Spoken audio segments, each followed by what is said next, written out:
Hey everybody, it's Michael from Replica Airguns with another tabletop video for everybody. I'm pulling this one up from the past. I actually received this gun, I'm not even sure, but it was quite a while back. So this has been in our Replica Airguns Canada and US stores for some time. But the good news is it is still in stock, both in Canada and the US, at least at the time that I'm making this video. And it's actually fairly reasonably priced, about $160-ish in the US and about $280 or something like that in Canada. Those aren't exact numbers and those will change over time. So don't quote me on any of those prices, but that's about the price that it is right now. So it's fairly affordable and I think you get a fair bit of a bang for your buck here. So let's get right into this video review. Now there's not going to be any shooting. That will come up later when I do my field test shooting video. And again, this is in our Canada and US Replica Airgun stores over at replicaairguns.ca for Canada and replicaairguns.us for the US. Let's get right into the specifications. This product is distributed by Cybergun and it is a replica of the FN Herstal P90. It shoots in both semi and full auto selectable and has that single action only electric trigger. It uses 6mm plastic airsoft BBs and comes with a mid-cap magazine that holds 68 rounds and it's semi-translucent, which is kind of neat. It's got a cool look to it. You can see the ammunition inside of it, and not the airsoft ammunition, but the fake actual rounds. Now this gun is a mostly plastic gun. It does have some metal internal parts, but the exterior is mostly plastic. It does weigh in at 4.45 pounds or 2,000 grams, so it feels pretty decent in the hands.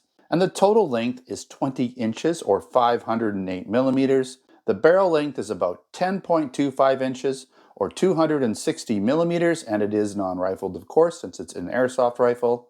This gun has a claimed FPS of 436 using 0.20 gram airsoft BBs. So I guess we'll find out when I do my shooting video and chronograph this bad boy.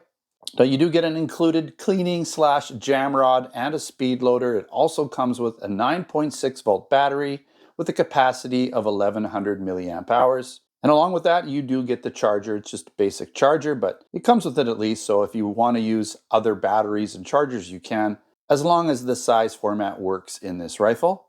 And via the Cybergun licensing, you're going to find authentic FN Herstal trademarks on this product. Now there aren't any iron sights, but there is a top Weaver Picatinny rail for adding on either a red dot or potentially a low powered scope. There are also some sort of micro Picatinny rails on the sides for either laser potentially on one side, tack light on the other, so you can dress this gun up pretty nice. You're going to find an adjustable hop-up system, which of course can improve accuracy and elevation at least. And the nice thing about the FN P90 is it's a nice compact bullpup SMG, so it's great for CQB battle scenarios. All right, let's show the box and some of the accessories and things that it comes with. It's a decent box. Cybergun usually does a nice box up, right, with some nice product info, right? Metal rail, support, metal flash hider, metal gearbox included, right? Even though that flash hider is orange. Adjustable backs accuracy system hop-up, 9.6 volts with internal battery for the internal battery and the charger. Also got your specifications. So you got specifications for the 0.12 gram airsoft BBs, which is going to be way up there, but then 436 for 0.20 gram. The joules, right? Maximum range, length, so inches, and then you've got your weight and your max ammunition, okay? So pretty much that's what you're going to find on this box, right?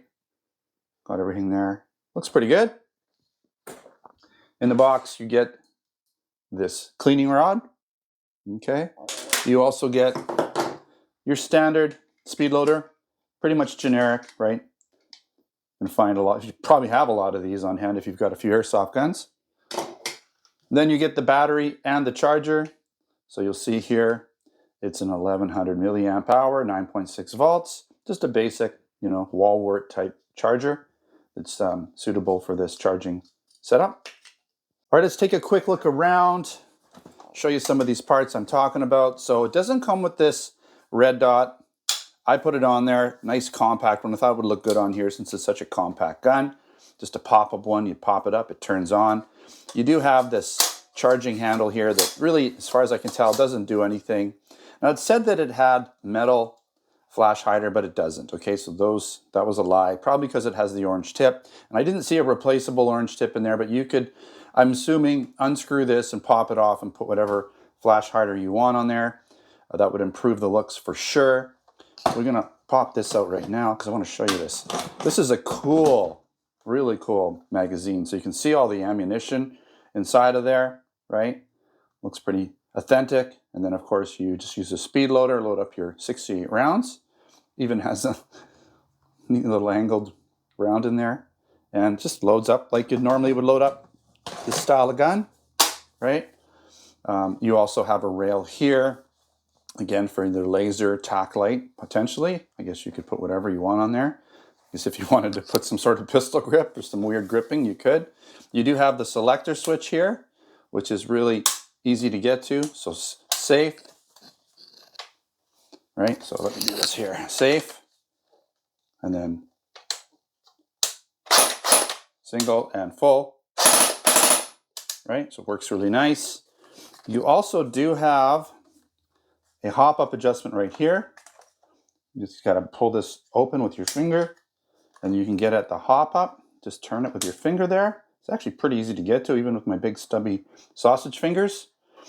Right, it's all mostly plastic. Did warn you about that. You do have this, it's just really nice to grip this gun. You can just hold it so conventionally like you would and just pull up to your shoulder. Real cool bullpup design. You've got trademarks, FN trademarks all over this place on this gun. I'll show you the stock in a second, but you've got a sling mount there. More trademarks on the other side. By the way, you do have a serial number as well up front here. Didn't mention that. And then to get into the battery compartment, you just push this forward. I'm gonna have to do this with two hands and slide it back. Let me do it off camera. Okay, so once it's off there, you can open this up, get at your battery compartment, and you can see here I've just got a lithium battery in here for the moment. So that might be a little bit higher voltage. I think it's an 11 volt. Let me double check. What is it? Yeah, it's 11.1 volts. So slightly higher voltage than what comes with it. But that said, you know, you're going to get a slightly lower rate of firing, like a full auto mode will be slightly slower because the voltage is higher. Or when it's lower, when you're using the 9.6 volt, it'll be a little slower than the 11.1 volt, but not by a huge amount. Velocity will be the same because it's just pulling that spring back and releasing it. Doesn't really matter how long it takes to pull the spring back. As long as it releases, it's going to go the same velocity. Okay, so cool gun. Really like the look. Looking forward to giving this a try. I remember when I got this a while back, I was pretty excited about reviewing it, and for some reason I shelved it. I probably had a lot of other products going on, maybe it got buried. I'm not sure. I apologize for not reviewing this because it's been on the shelf for quite a while. I'm not even sure if the battery, I'm charging it up right now, or I'm going to be charging it up, the original battery is going to work because it's been sitting for so long. Sometimes they go dead on you, but I do have other batteries I can use in this gun. I've got this other lithium battery that I'll use for testing if I need to. All right, let's get into some of the pros and the cons. So it has a good overall weight considering the mostly plastic external build.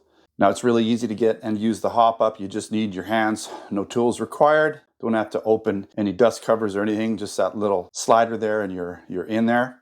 The ambidextrous trigger is super easy to adjust, either right or left-handed. You can do that, so it doesn't really matter which way you shoot. You can adjust it from either side. And it does come with a battery and charger, which is nice. And it does, again, come with that speed loader and that cleaning and jam rod. And it does have that rear sling mount in the back, which I showed you. You also have that front top Picatinny rail for either a red dot or low-powered scope. I wouldn't want to use a high-powered scope on this gun. It's not a sniper rifle. And you also have the side Picatinny rails for either lasers or tack lights or whatever you want to put on there. And unlike some other guns, the battery compartment is fairly easy to get into, and there's a decent amount of room in there, so you're not going to be trying to cram wires and batteries into something that's almost impossible to get a battery into. And I do like the fact that Cybergun has it fully licensed for the FN trademarks, and it does have that very compact design, which is great for CQB battle situations. And I was a little surprised to see the 430 plus or 436 FPS velocity. I guess we'll find out when I do my chronograph field test review. I have a feeling it'll be a little bit less, but still, if it's up in the high 300s, we'll be good to go. And as I mentioned at the top of this video, the price in the Replica Airguns Canada and US stores is pretty good at around $160 US or $280-ish Canadian at the time of this video. It's a pretty reasonably priced considering you get everything you need in the box. All right, a few cons. It's mostly all plastic exterior, but again, the weight is pretty good in the hand. It doesn't feel lightweight to me at all. It does come with an orange tip up front, but it looks fairly easy to swap out if you have something else lying around or you purchase something else to put on there. And out of the box, I did say it does come with everything, but there's one thing it doesn't come with, and that's sights. So you are going to need some sort of red dot or low-powered scope, or I don't even think you could really put iron sights on this gun because the sights are fairly short, but maybe there's a short iron sight setup system you could put on there. And that's it for the cons. So stay tuned for my field test shooting review video coming up shortly. I'll try and get to that potentially next week, early next week. Potentially early next week, maybe just before New Year's. I'll see if I can pop a video out for you guys. And again, third reminder, but this is available in our Canada Replica Airgun store and our US Replica Airgun store at the time of the video. So even though it's been shelved for such a long time, it must be fairly popular since we've kept it in stock over on our Replica Airgun store. And if you're interested in other products, air guns, BB guns, airsoft guns, pellet guns, blank guns, and other accessories, then check out those stores as well. All right, thanks again for watching. Don't forget to subscribe. Check us out on Facebook, Twitter, and Instagram. Until next time, take care.